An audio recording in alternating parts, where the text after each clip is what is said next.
थे। हमारी कुछ मजबूरियां हैं। हमारी सबसे बड़ी मजबूरी मौला अली है। हम जिसके नाम के आगे अपने वजूद की नफी कर देते हैं वो है अली। हमें कोई भी हो, कुछ भी बोलता हो, किसी भी मजहब का हो, किसी भी जबान का बोलने वाला हो, अगर वो या अली मदद बोल देता है तो अपना लगता है।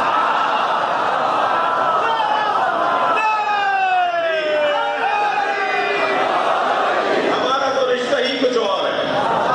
हमारी तो दोस्ती ही बेनामे अली है। और जितनी मजबूत ये दोस्ती है शायद ही कोई दोस्ती हो। मैंने एक जुमला कहा, मौला अली का मानना फितरियात है। लिहाजा कितने ही ईसाई हैं जिन्होंने मौला अली की शान पे किताबें लिखी। वो इस उलझन में नहीं पड़ रहे कि चौथे हैं या पहले हैं। जब मैं हिंदू और ईसाइयों की तहरीरों को देखता हूँ, यहूदियों और गैर मुस्लिमों की तहरीर को देखता हूँ, तो उनकी तहरीरें बताती हैं कि उन्हें ये उलझन नहीं है कि अली को पहला माना जाए या चौथा।